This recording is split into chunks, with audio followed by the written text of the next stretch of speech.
அனைவருக்கும் வணக்கம்பா. தமிழச்சி அனுசூயா, கற்பது தமிழிலிருந்து. இன்றைய பதிவில் நம்ம என்ன பார்க்க போறோம் அப்படின்னா, மிக சுருக்கமாக சிலப்பதிகாரம் பற்றி காண இருக்கின்றோம்ப்பா. அதாவது கல்லூரி விரிவுரையாளர் தகுதி தேர்விற்கான விளக்கமுறை வினா விடைகள், descriptive type questions and answers. அதுக்கான மாதிரி வினாத்தாள்.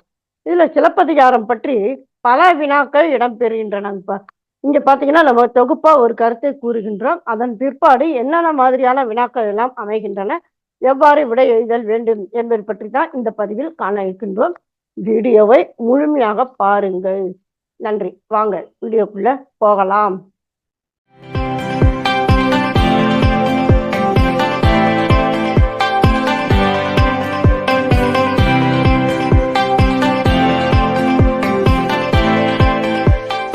சிலப்பதிகாரம்.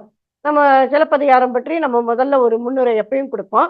அதுல முக்கியமான கருத்து என்னன்னாக்கும், தன்னுணர்ச்சி பாடல்களாகவே இருந்தன சங்க காலத்துல. இந்த முதலை மாற்றி அமைத்தவர் இளங்கோவடிகள். அதாவது காப்பியம் அப்படிங்கிற ஒரு இலக்கிய வகைக்குள்ள இந்த சிலப்பதிகாரத்தை அமைக்கின்றார். முதலாக அமைத்தவர் இவரே. சுருக்கமாக சொன்னால் தமிழில் தோன்றிய முதல் காப்பியம் சிலப்பதிகாரம். இதன் சிறப்புகள் நாம் அறிந்ததுதான். குடிமக்கள் காப்பியம், மூவேந்தர் காப்பியம், புரட்சி காப்பியம், முத்தமிழ் காப்பியம், நாடக காப்பியம், உரையிட்ட பாட்டுடை செய்யுள், பெண்ணுக்கு முதன்மை தந்த முதல் காப்பியம். அதே போன்று சிலப்பதிகாரம் அப்படிங்கிற பொழுது ஒரு உறுப்பிற்கு, அதாவது ஒரு அணிகலன் சிலம்பு, அதன் காரணமாக அமைந்த எழுந்த நூல், இதுதான் முதல் நூல் அப்படிங்கிற சிறப்பும் இருக்குங்கப்பா. சரி, இந்த நூலினுடைய அமைப்பு என்ன? காண்டங்கள் 3: புகார், மதுரை, வஞ்சி. இதனுடைய உள்பிரிவு காதைகள் எனப்படும். அது 30 காதைகள். புகாரில் 10, மதுரை 13, வஞ்சியில் 7. பாவகை பெரும்பாலும் அகவற்பார், அதே சமயம் உரையிட்ட பாட்டுடை செய்யாகவும் இருக்கின்றன. தன்மை 19 நாடக கூறுகள் அனைத்து இதில் இருக்கின்றன. இசைப்பாடல்களும் இருக்கின்றன. இந்த நூல் கூறுகின்ற அதாவது 3 உண்மைகள்: அரசியல் பிழைத்தோருக்கு அறம் கூற்றாகும், ஊழ்வினை உறுத்து வந்து ஊட்டும், உரைசால் பத்தினியை உயர்ந்தோர் இயற்றுவர். இதை நன்றாக பார்த்து கொள்ளுங்கப்பா. சரிங்களா? இப்ப இது வரைக்கும் நம்ம பார்த்தோம் இல்லையா, காண்டம் காதைன்ட்டு அல்லை சுருக்கம். இப்போ புகார் காண்டத்தில் 10 காதைகள்: மங்கள வாழ்த்து பாடல், மலையரம் படுத்த காதை, அரங்கேற்று காதை, அந்திமாலை சிறப்பு செய் காதை, இந்திர விழவு ஊரெடுத்த காதை, கடலாடு காதை, காணல் வரி, வேனில் காதை, கலாத்திரம் உரைத்த காதை, நாடுகான் காதை. இதுல பாத்தீங்கன்னாக்கா எந்த காதைக்கிறது எந்த காதை வருகின்றது என்பதனையும் அந்த வரிசை முறை பார்த்துக் கொள்ளுங்கப்பா. ஏன்னா வரிசைப்படுத்துக அப்படிங்கிற வினாவில் இது இடம்பெறும். சரிங்களா? அதே போன்று எந்த காண்டத்துல என்னென்ன காதைகள் தெளிவா பார்த்துக்கோங்க. அடுத்து மதுரை காண்டத்தில் 13 காதைகள்: காடுகான் காதை, வேட்டுவ வரி, புறஞ்சேரி இருத்த காதை, ஊர்கான் காதை, அடைக்கல காதை, கொலைக்கல காதை, ஆட்சியர் குறவை, துன்ப மாலை, ஊர் சூழ் வரி, பழக்குறை காதை, வஞ்சின மாலை, அழைப்படு காதை, கட்டுரை காதை. இது வரைக்கும் மதுரை காண்டம். அடுத்து வஞ்சி காண்டத்தில் 7 காதைகள். அதாவது குன்றக்குறவை, காட்சி காதை, கால்கோள் காதை, நீர்ப்படை காதை, நடுகள் காதை, வாழ்த்து காதை, வரம் தரு காதை. ஆக 7 காதைகள். இது ரொம்ப முக்கியமானது சிலப்பதிகாரத்தினுடைய சுருக்கம், அதாவது நூல் அமைப்பு. சரிங்களா? இப்ப நம்ம என்ன செய்ய போறோம் அப்படின்னு சொல்லி சொன்னோம்னாக்கும், ஒவ்வொரு காண்டங்களில் இருக்கின்ற அந்த காதைகளின் சுருக்கம் என்ன என்று காண இருக்கின்றோம். இது எப்படி வினாக்கள் வரும், இதனுடைய அடுத்து வருகின்றது. இப்ப புகார் காலத்துல மகள வாழ்த்து பாடல். முதல்ல அவர் இயற்கையை வாழ்த்தி பாடுகின்றார். அப்ப பாத்தீங்கன்னாக்கா சோழனின் குடை போன்ற திங்கள், சிகிரி போன்ற ஞாயிறு, அது தன்னழி போன்றது மழை. இயற்கை வாழ்த்தி பாடினாலும் அவர் முதல்ல யாரை வைத்து இதெல்லாம் ஓமைப்படுத்தியிருக்காரு, அதை பார்த்து கொள்ளுங்கள். சரிங்களா? காவிரி பூம்பட்டினத்தில் மாய்நாயக்கன் மகளாக கண்ணகி பிறந்தால், வயது 12. அருந்ததி போன்ற கற்பினள். ஏன்னா இது ஒரு யூஜிசிலே கேட்டிருந்தாங்க. அதே போன்று மாசாத்துவான் மகனாக தோன்றிய கோவலன், வயது 16. முருகவேல் போன்றவன். எப்படி அவ அருந்ததியோ இவன் முருகவேல். இவருடைய திருமணம் காண்பார் வியக்குமாறு நடைபெற்றது. இதுதான் மங்கள வாழ்த்து பாடல். காதலர் பிரியாமல், கவவுக்கை நிகழாமல் என்று வாழ்த்தினார்கள் மகளிர். அடுத்து மனையரம் படுத்த காதை. காதலர் இருவரும் எழுநிலை மாடத்து இடையிலத்தில் ஞாயிறம் திங்களும் போல கூடி கழித்தனர். காதல் வயப்பட்ட கோவலன் கண்ணகி, மாசரு பொண்ணே வளம்புரி முத்தே. இந்த மாதிரியான வரிகள்லாம் நல்லா பார்த்துக்கோங்க. அடுத்ததாக அரங்கேற்று காதை. மற்றொரு கதாபாத்திரமான மாதவி. காவிரி பூம்பட்டினத்தில் கணிகேர் குலத்தில் பிறந்தவள். ஆடல், பாடல், அழகு என்ற 3லும் சிறந்தவள். 7 ஆண்டு காலம் ஆடல் பயிற்சி பெற்றவள். இதுவும் அதே மாதிரிதான் ஒரு யூஜிசில கேட்டிருந்தாங்க. சோழ பேரரசர் முன்னிலையில் அவளது அரங்கேற்றம் நடந்தது. மன்னன் தலைக்கோள் பட்டத்தையும் பசுமன் மாலையும் அவளுக்கு பரிசாக கொடுத்தான். கொடுத்தது மட்டுமில்ல, ஒரு அறிவிப்பு செய்கிறான். 1008 கழஞ்சு பொன் விலை மதிப்புடையது இந்த மாலை. இதனை விலை கொடுத்து வாங்குவோன் மாதவிக்கு உரியவன் ஆவான் அப்படின்னு சொல்லி அவன் சொல்லுகிறான். அதை பார்த்தீங்கன்னாக்கோ அவளுடைய தாயார் என்ன செய்யறா, மாதவியினுடைய தாயார் நகர நம்பிய தெரியும் வீதியில் விற்பது போல் தோழி கூனியை நிற்குமாறு செய்தாள். சரிங்களா? அப்ப அந்த மாலையை வாங்கி மாதவியை அடைந்தான் கோவலன். நீங்காத விற்பனன் அவளுடன் இருந்தான். குற்றமற்ற கண்ணையே மறந்தான். இதுதான் அரங்கேற்று காதை. அடுத்து அந்தி மாலை சிறப்பு செய்காதை. இந்த தென்றல் காற்று வீசுகின்றது, நிலவொளி இருக்கின்றது. கணவனை பிரியாத மகளிர் கூடி கழித்தனர். பிரிந்தோர் காமத்தீயில் வாடி வதங்கினர். அந்த மாதிரி கோவலனும் மாதவியும் நன்றாக இருக்கின்றார்கள். ஆனால் கண்ணையின் காலில் சிலம்பு இல்லை, நெற்றியில் திலகம் இல்லை, கூந்தலில் எண்ணெய் இல்லை, முகத்தில் சிரிப்பு இல்லை. கணவனை பிரிந்தோர் கண்ணையை போலவே தனிமை துயர் உற்றனர். இவ்வாறு புணர்ந்தோர் இன்புற பிரிந்தோர் துன்புற மீனக்கொடியை உடைய மன்மதன் விடிய விடிய இரவு முழுவதும் ஆட்சி புரிந்தான். அடுத்து இந்திர விழவு ஊரெடுத்த காதை. இது பார்த்துக்கோங்க. அதாவது ஒவ்வொரு காதையும் அப்படியே அதுக்குள்ள என்ன இருக்கோ அதுதான் தலைப்பாக அமைகின்றது. பொழுது புலர்கின்றது. பூம்புகார் நகரம் விழா புல்லுகின்றது. இந்திர விழா நடத்த தொடங்கினார்கள். புகார் நகரம் பார்த்தீங்கன்னா மருவூர் பாக்கம் பட்டினப்பாக்கம் என்னும் 2 பகுதிகளை உடையது. மருவூர் பாக்கத்தில் யவனர் இருப்பிடங்களும் பிற நாட்டு வாணிகர் இருப்பிடங்களும் விளங்கின. வண்ணம் சுண்ணம் மலர் முதலியன விற்கும் வீதியும் நவமணிகள் விற்கும் வீதியும் பாலர் இருப்பிடங்களும் அங்கே திகழ்ந்தன. இது மருவூர் பாக்கம். பட்டினப்பாக்கத்தில் அரச வீதியும் வேளாளர் வீதியும் கணிகர் வீதியும் விளங்கின. இந்த இரு பாக்கங்களுக்கு இடையே நாளங்காடி. நாளங்காடினா பகலில் இயங்குகின்ற கடை. சரிங்களா? இந்த இதை நன்றாக பார்த்துக்கொள்ளுங்கப்பா. ஏன்னா யூஜிசில கட்டாயமா இந்த மாதிரி ஏதேனும் ஒரு வினா இந்த அங்காடி வைத்து வருகின்ற. இப்ப நாளங்காடியில் உள்ள பூதத்திற்கு மரக்குடி மகளிர் பூப்படி கொடுத்தனர். வீரர்கள் வேந்தன் வாழ்க என வாழ்த்தினர்.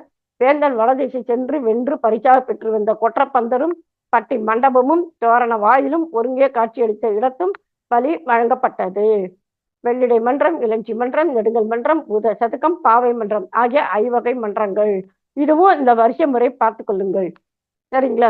வச்சிர கோட்டத்தில் இருக்கின்ற முரசை ஐராவத கோட்டத்துக்கு கொண்டு சென்று விழாவின் தொடக்கமும் முடிவும் பற்றி அறிவித்தனர். கற்பகத்தர் கோட்டத்தில் கொடி ஏற்றப்பட்டது. அடுத்து இந்திரனை நீராட்டுகின்ற இந்திர பெருவிழா தானே, அதனால இந்திரனை நீராட்டின. சிவபெருமான் முதலான பிற கடவுளரின் கோயில்களிலும் விழாக்கள் நடந்தன. அறவோர் பள்ளிகளில் அறவுரைகள் நிகழ்ந்தன. பரத்தமை இழுக்குமுடைய கணவன்மார் விருந்தினரை உடன் அழைத்து செல்ல மனைவியர் உடல் தீர்ந்து கூடி கழித்தனர்.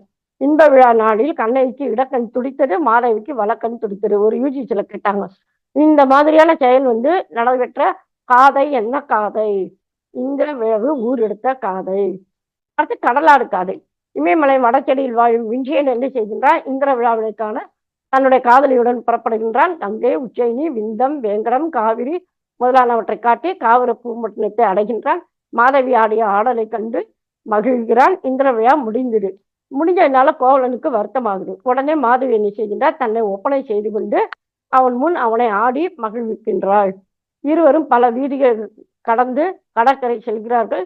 தாழைகள் வேலியாக சூழ்ந்த புன்னை மர நிழலில் சித்திர திரையால் வளைத்த அறையில் வெண்கல் கட்டிலில் அமர்ந்திருந்தனர்.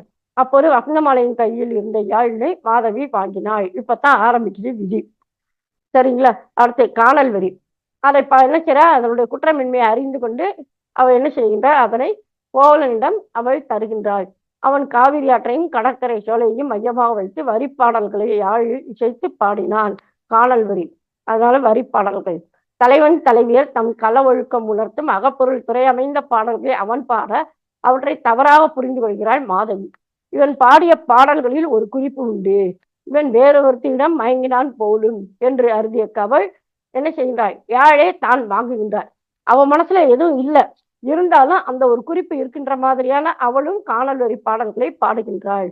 அப்ப யாழ் இசை மேல் இப்ப என்ன செய்கின்றது? ஊழ் தாக்குகின்றது. கோவலன் மனம் திரிகின்றது. மாய பொய் பல உடைய குளத்திலே பிறந்தவள் ஆதலின் அக்குளத்திற்கு ஏற்பவே பாடினாள் என்று கருதி அவளை விட்டு நீங்கினான். மனம் வருந்திய மாதவி தனியே தன் மனை சென்று அடைந்தாள். சரிங்களா? கடற்கரையில தான் இருந்தாங்க. அதனால அவன் அங்கிருந்து போறான். மாதவி தனியா தன்னுடைய வீட்டிற்கு சேர்கின்றாள்.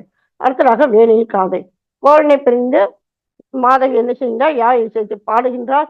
பகை நரம்பு அதிர்ந்தது, பண் மயங்கியது. காமதேவன் ஆணையால் கோவலனுக்கு ஒரு திருமுகம் அனுப்ப விரும்பி, திருமுகம்னாக்க கடிதம் நம்ம சொல்லுவோம்.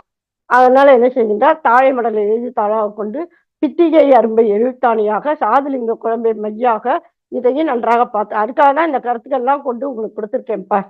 சரிங்களா? திருமுகத்தை வரைந்தாய். இளவேனில் என்பவன் அனுபவம் இல்லாத இளவரசன், திங்கள் செல்வனும் செவ்வியன் அல்லன், மலரம்பால் உயிரை வாட்டுகின்றான், இதன் நீர் அறிந்து அருள்வீராக. அதாவது நான் சிரமப்படுறேன், இந்த மாதிரியான இயற்கைகள்லாம் பார்க்கும் பொழுது இவர்கள் அறியாமல் என்னை வாட்டுகின்றார்கள், இதனை நீங்க உணர்ந்து கொண்டு நீ அறிவீராக அப்படின்னு சொல்லி அவ கடிதம் எழுதுகின்றாள். அதனை வசந்தமாலையிடம் கொடுக்கின்றாள். அவனை அழைத்து வருமாறு வேண்டிக் கொள்கின்றாள். மாலை வடிவான ஓலையை வாங்கி சென்ற வசந்த மாலை கடைவீதியில் கோவலனை கண்டு அவனை தர அவன் அந்த ஓலையை வாங்க மறுத்ததோடு மாதவியை பழித்து பேசினான். ஆடல் மகளே ஆதலின் அதுவும் இவளது நடிப்பே என்று இழித்துரைக்கின்றான். இதனை அறிந்த மாதவி, இன்று மாலை வாராவிட்டாலும் நாளை காலை வருவார். இது புகழ்பெற்ற தொடர்பா. சரிங்களா? இன்று காண்போமாயினும் நாளை காண்குவாம் அப்படின்னு சொல்லி அவர் சொல்கின்ற அந்த செயல் தொடர் முக்கியமானது. இந்த பாடல் வரிகள்லாம் தனியான ஒரு பதிவு இருக்கின்ற இப்ப சிலப்பதிகாரத்துல இந்த விரிவான விடாக்களுக்கு விடையளிக்கின்ற பொழுது இணைக்க வேண்டிய பாடல் வரிகள் என்னென்ன என்பதை பற்றி ஒரு தனி பதிவு இருக்கின்றது. இப்ப இணைக்கின்றேன், இணைத்து படியுங்கள். அதனை எல்லாம் தேவைப்படுகின்ற இடத்துல இணைத்து எழுதுங்கள். அடுத்து கலாத்திரம் உரைத்த காதை.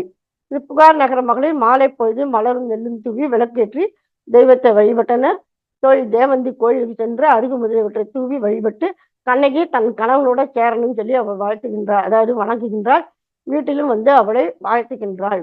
தான் கண்ட தீய கனவினை கண்ணகியானவள் கூறுகின்றாள்.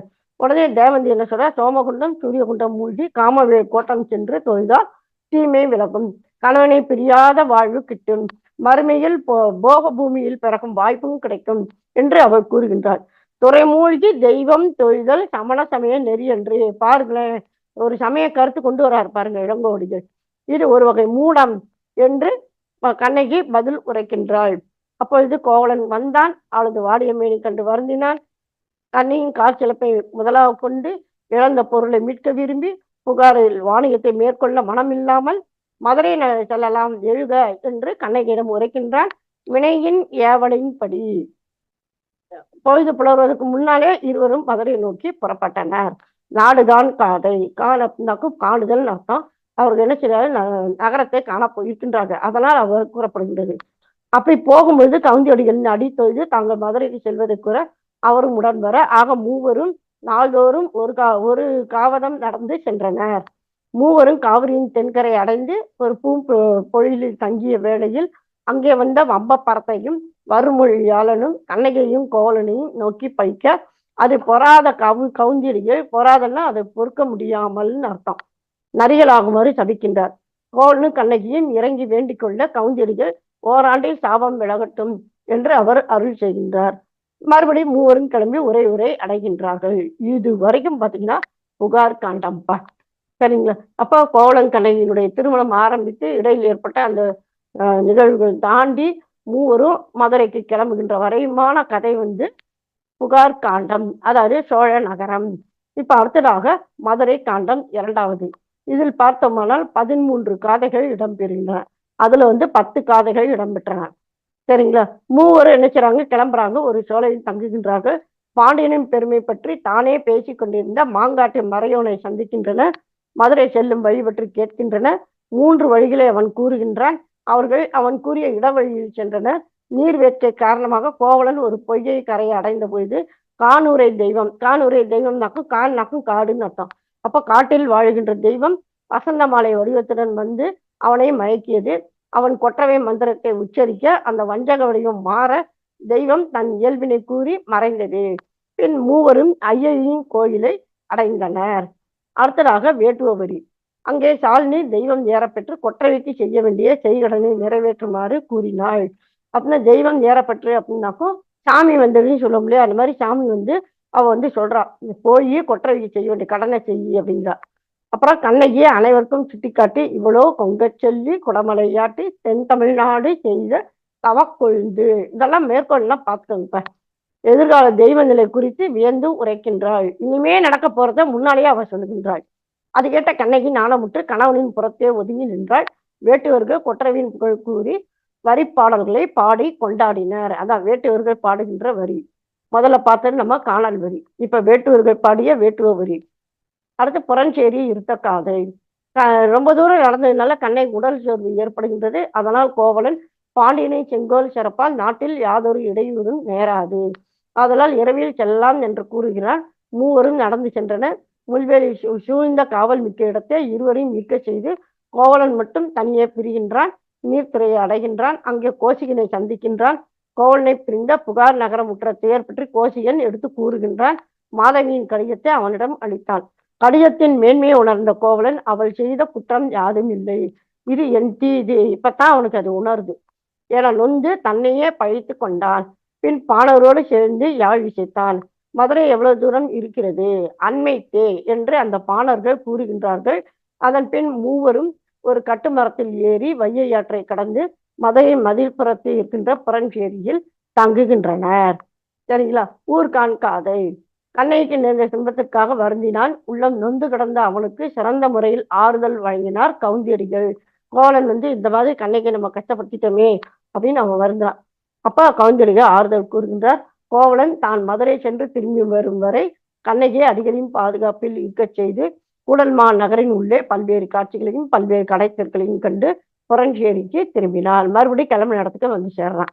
கடைக்கிழக்காது மாநகரை சிறப்பினையும் பாண்டியனின் மேன்மையினையும் கவுந்தியடிகளும் கூறும்போது மாடலமறையன் அங்கு சேர்கின்றான். இவ்வாறு தான் பார்த்த காட்சிகளை எல்லாம் கவுந்தியடிகளிடம் கோவலன் கூறிக்கொண்டிருக்க அங்க மாடலமறையன் வருகின்றான்.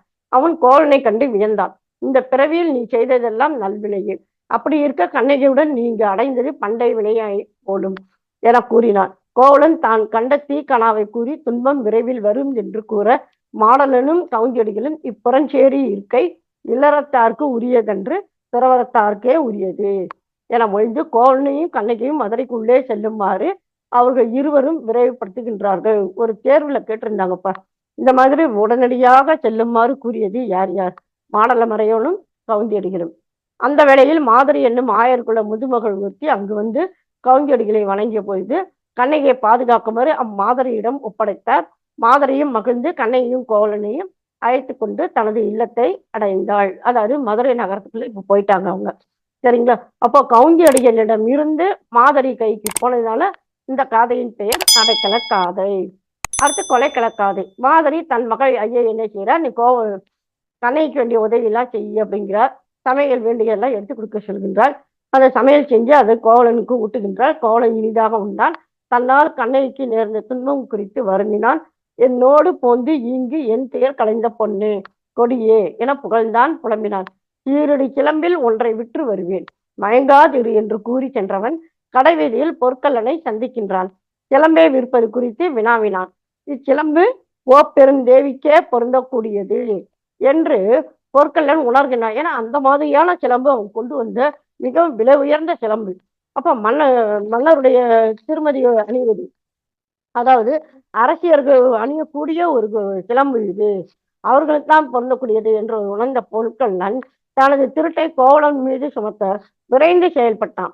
தீவினை பயனை தந்தது. அப்ப தீவினை வேலை பார்த்துச்சு அப்படிங்கிறாரு இளங்கோடிகள்.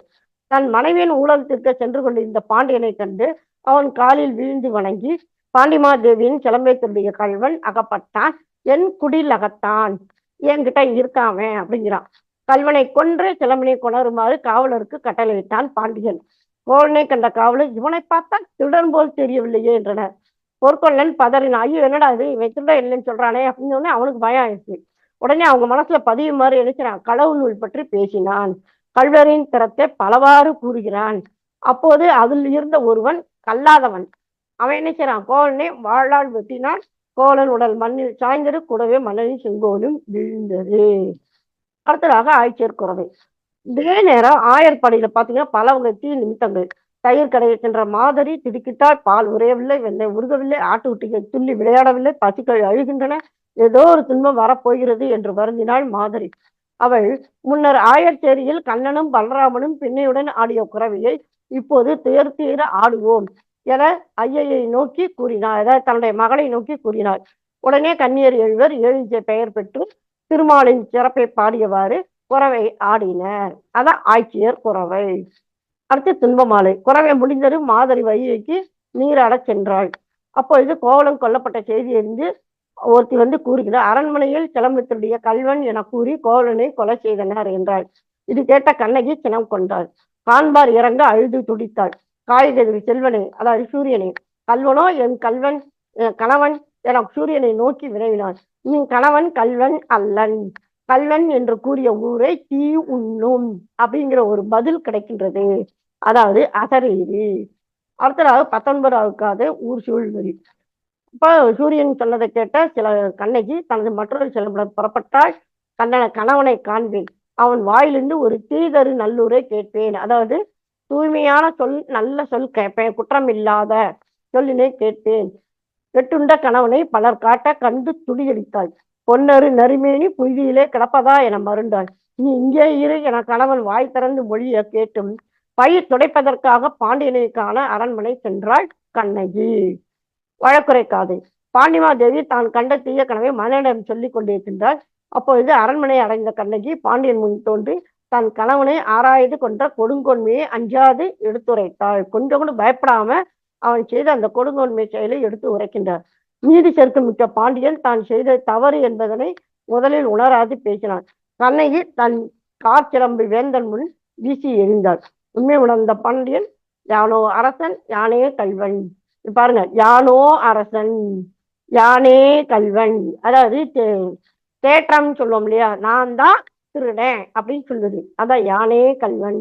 தெடுக என் ஆயுள் என்று கூறி உள்ளம் தளர்ந்தான், உயிர் துறந்தான். பாண்டிமாதேவியும் கணவனின் இணையடி தொழுது வீழ்ந்தாள், உயிர் துறந்தாள். அடுத்ததாக 21வது காதை வஞ்சின மாலை.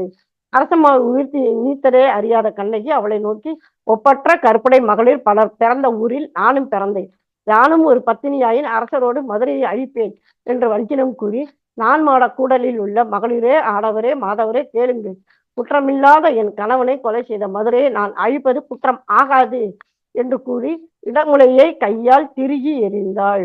உடனே தீக்கடவுள் வெளிப்பட்டு ஏவல் கேட்டு பணிந்து நின்றது.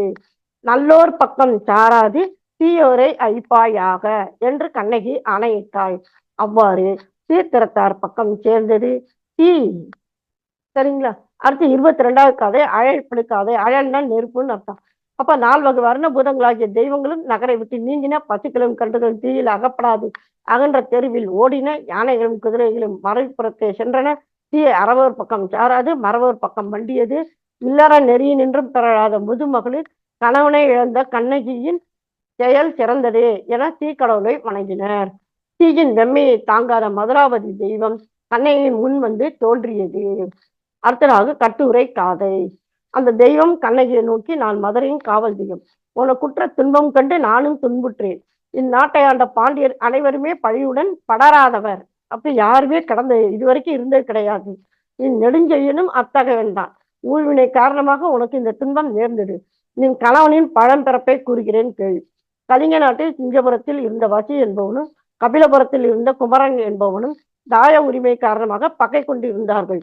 சங்கமன் என்னும் வாணிகன் வாணிபத்தின் பொருட்டு சிங்கபுரத்து கடை வீதியில் சென்று கொண்டிருந்த பொழுது பரதன் என்பவன் அச்சங்கமனை பகவனின் ஒற்றன் என்று மன்னனிடம் அழைத்து சென்று கொன்று விட்டான். அப்ப பரதன்றவன் எப்படி இங்க பொற்கொள்ளணும், அவன் என்ன செஞ்சான், அந்த சங்கமனை கொண்டு போய் பகவனின் ஒற்றன் சொல்லி கொன்று விட்டான். கொலை செய்யப்பட்ட சங்கமன் மனைவி நீலி தாங்கோனா துயருடன் 14 நாட்கள் எங்கும் திரிந்து ஒரு மலை உச்சியை அடைந்து, எனக்கு துன்பம் செய்தவர் மறுபிறப்பில் இத்துன்பத்தை அடைவாராக என சாபம் விட்டு கீழே வீழ்ந்து மாண்டாள். அந்த சாபம்தான் இன்றைக்கு கோவலன் உயிரை கவர்ந்தது. நீ 14ஆம் நாளில் நின் கணவனை அடைவாய்.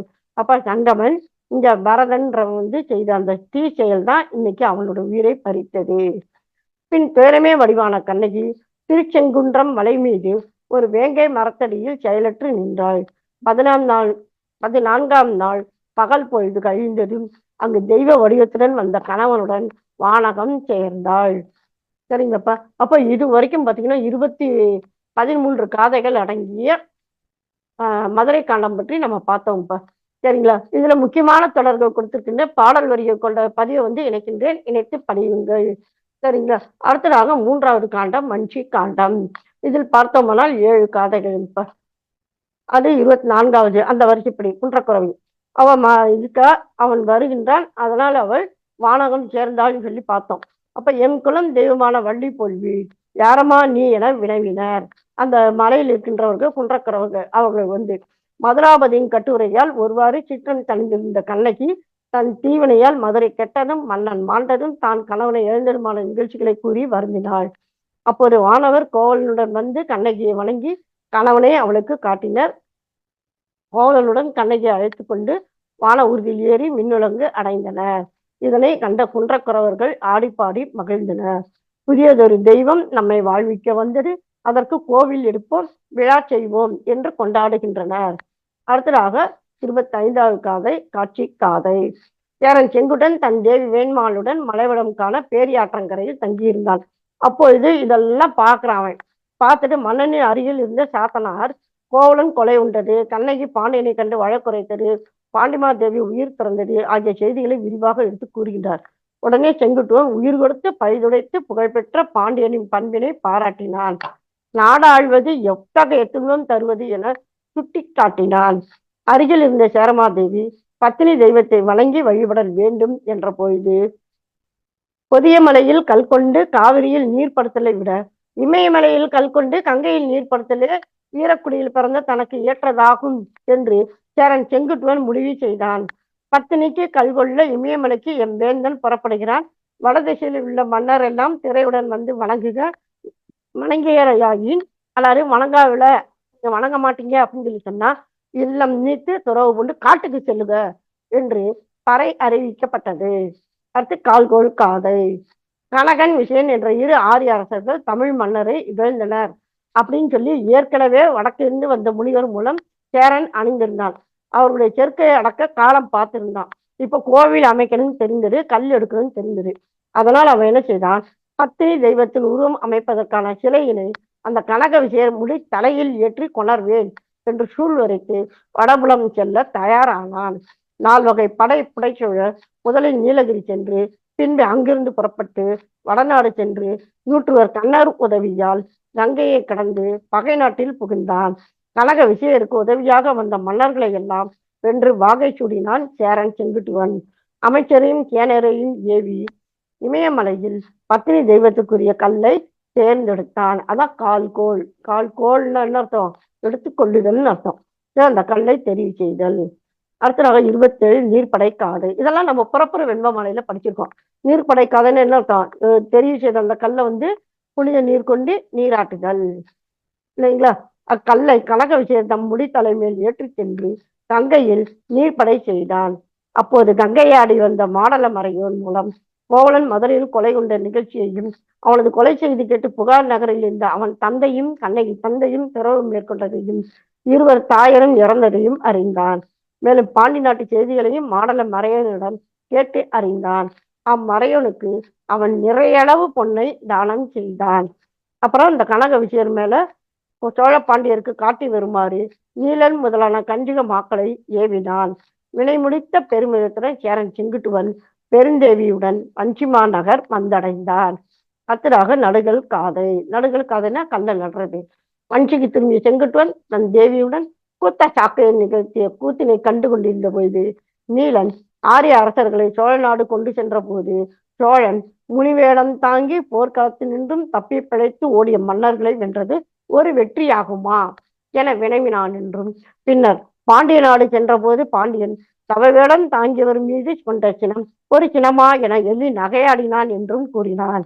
அது கேட்ட சேரவேந்தன் கோபம் கொண்டு எழுந்த பொழுது மாடலன் அரசர் ஏறு அடங்கு நின்றனர். இளமை யாக்கை செல்வம் ஆகியவை நிலையானவை அல்ல. நின் ஆட்சி காலத்தில் இதுவரை நீ ஆற்றிய மரக்கட வேள்வியை கைவிடுக, இனி அறக்கட வேள்வி செய்க என்று அறிவினை கூறினார். வேந்தனும் மனம் மாறினான். அந்தனின் குற்றுப்படி அறக்கட வேள்வி செய்தான். ஆரிய அரசரை சிறை நின்றும் விடுதலை செய்தான். விருந்தினரை போல் உபசரித்தான். குடி மக்களிடம் இருந்து வரி வாங்க வேண்டாம் என்று ஆணையிட்டான். கண்ணைக்கு கோவில் கட்டினான், விழா நடத்தினான், மகிழ்ச்சி அடைந்தான். பல நாட்டு மன்னர்களும் அப்பத்தினி கடவுளை தொழுது வணங்கினர். பத்தினி வழிபாடு வெளிநாட்டிலும் பரவியது. அடுத்து 29 வாழ்த்து காதை. அதாவது கண்ணகியை வாழ்த்துதல் அர்த்தம். பூம்புகாரிலிருந்து புறப்பட்ட கண்ணகியின் செவிலித்தாயும் அவள் தோழியும் தேவந்தியும் மதுரையை அடைந்து மாதரி மகள் அஜயை அழைத்து கொண்டு மஞ்சில் உள்ள கண்ணகி கோவிலுக்கு வந்து சேர்ந்தார்கள். சேரவேந்தன் முன்னிலையில் கண்ணகிக்கும் தங்களுக்கும் உள்ள உறவை கூறி அழுதனர். பூம்புகாரில் கண்ணகி கோவலன் ஆகியோரின் தந்தையர் துறவு மேற்கொண்டதும், தாயர் இருவரும் இறந்ததும், மாதவி மணிமேகலை துறந்ததும், அதாவது இருவரும் துறவு மேற்கொண்டமையும், மாதரி உயிர் நீத்ததும் ஆகிய செய்திகளை சொல்லினர். கண்ணகி தெய்வ வடிவத்துடன் சேரன் செங்குட்டுவனுக்கு காட்சியளித்து வாழ்த்தினாள். அதான் வாழ்த்துக்காதை. இறுதியாக வரம் தருக்காதை. சேரன் செங்குட்டுவனுக்கு மணிமேகலின் துறவு வரலாற்றை தேவந்தி உரைத்தாள். மாடலன் அங்கு வந்திருந்த சிறுமியர் மூவர் மீது கரக நீரை தெளித்தான். கண்ணகி நற்றாய், கோவலன் நற்றாய், மாதரி என்னும் மூவரே அந்த சிறுமியராக பிறந்த வரலாற்றை செங்குட்டுவனுக்கு எடுத்து இயம்பினான். பத்தினி வழிபாடு நாளும் நடைபெற நிலக்கொடை வழங்கி தேவந்தியை பூஜை செய்பவளாக சேரன் அமர்த்தினான். பத்தினி கடவுளை மும்முறை வளம் வந்து பணிந்து வணங்கி போற்றினான். அப்போது சிறை நீங்கிய இந்த கனக விஜயர், குடகசங்கர், மாளுவ மன்னன், இலங்கை அரசனான கயவாகு அவர்கள் எல்லாரும் என்ன சொல்கின்றார்கள்?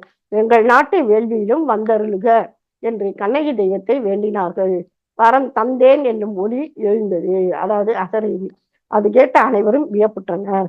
இளங்கோவடிகள் பத்தினி கோவிலுக்கு சென்றார். பத்தினி தெய்வம் தேவந்தி மேல் வெளிப்பட்டு சாமி வந்ததுன்னு சொல்லும் இல்லையா, இப்ப தேவந்தி தானே அந்த கோவிலை கவனித்துக் கொள்கின்றார். எனவே அவள் மீது வெளிப்பட்டு அடிகளாரின் துறவு வரலாற்றை உரைத்தது. தன் வரலாற்றை கூறிய பேறு பெற்றமைக்கு அடிகளார் பெரிதும் மகிழ்ந்தார். இதனை கேட்கும் பேறு பெற்ற உலகத்தோர் தீதின்றி வாழ்வாராக என்று வாழ்த்தி அருளினார். சரிங்களா? இதோட சிலப்பதிகாரத்தினுடைய கதை முடிவு பெற்றிருப்ப. ஆனால் இறுதியாக பார்த்தீர்களானா உரைபெரு கட்டுரை என்ற ஒன்று இடம்பெறுகின்றது. அதாவது பாண்டியனின் பத்தினி வழிபாடு, கொங்கு இளங்கோசரின் பத்தினி வழிபாடு, அதாவது கோசர் என்ற மன்னர் கொங்கு நாட்டை ஆண்டவர், அவனுடைய பத்தினி வழிபாடு, கயவாகு மன்னனுடைய பத்தினி வழிபாடு, சோழன் பெருங்கிளியினுடைய பத்தினி வழிபாடு, இதெல்லாம் இடம்பெறுது. இப்ப சரிங்களா? இது வரைக்கும் சிலப்பதிகாரத்துடைய இது உரையிடை பாட்டுடை செயல் போன்று அமைகின்றன. சரிங்களா? இப்ப இதுல இருந்து என்ன மாதிரியான வினாக்கள் வரும் அப்படின்னு சொல்லி சொன்னா, நூல் அமைப்புன்னு கேட்பாங்க. அதே போன்று சிலப்பதிகாரத்தினுடைய காண்டங்கள் காதைகள் பற்றி சுருக்கமாக தருக. அப்ப எத்தனை காண்டங்கள், எத்தனை காதை, என்னென்ன காதைகள் அப்படிங்கிறது சுருக்கமாக எழுதணும். அதே போன்று இந்த உரைபெரு கட்டுரை பற்றி சுருக்கி வரைய அப்படின்னு சொல்லி கேட்பாங்க. இப்ப அதே போன்று சிலப்பதிகாரத்தில் இடம்பெறுகிற நாடக கூறுகளை எடுத்து எழுதுக. இந்த வேட்டுவ வரி இதெல்லாம் சொல்றோம் இல்லையா, அதெல்லாம் பார்த்தீங்கன்னா இசைக்கூறுகள். அதுக்கு முன்னால் அமைகின்ற இந்த மாதவியுடைய இதெல்லாம் இருக்கு பார்த்தீங்களா, அது முழுவதும் அரங்கேற்று காதை முழுவதும் பார்த்தோம்னா நாடக கூறுகள் முழுமையாக அமைந்தது. அப்ப அந்த அரங்க அமைப்பு எப்படி இருந்தது, அவள் என்னென்ன நகைகளை அணிந்திருந்தால், எவ்வாறு ஆடினாள், எத்தனை வகையான ஆடல்களை ஆடினாள், 11 வகையான ஆடல்கள்.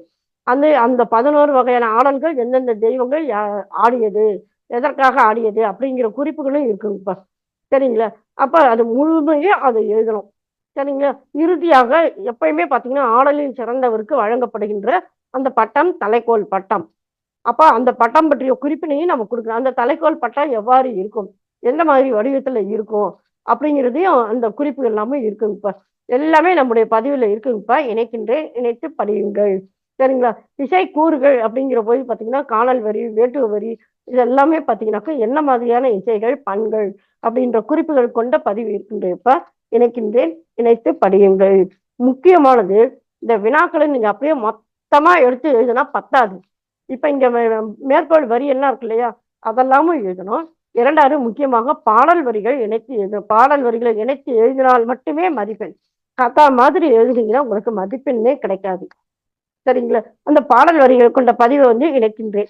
ஏன்னா இதோட இணைச்சோம் அப்படின்னு பதிவு ரொம்ப பெரிதாகும் அப்படிங்கிற, ஏன்னா கதையினுடைய தொடர்ச்சி விடுபட்டு போயிடும், காதையினுடைய தொடர்ச்சி விடுபட்டு போகும் அப்படிங்கிறதுனாலதான் அது ஒரு தனி பதிவாக இருப்பதனை இத்துடன் இணைக்கின்றேன், இணைத்து படியுங்கள். சரிங்களா? உங்களுடைய சந்தேகங்கள் ஏதாவது இருந்ததுன்னா அல்லது இந்த மாதிரி வேறு எந்த பதிவு வேண்டும் என்பதையும் கருத்து பெட்டியில் குறிப்பிடுங்கள். சரிங்களாப்பா? மீண்டும் ஒரு புதிய பதிவில் சந்திப்போம். நன்றி, வணக்கம்.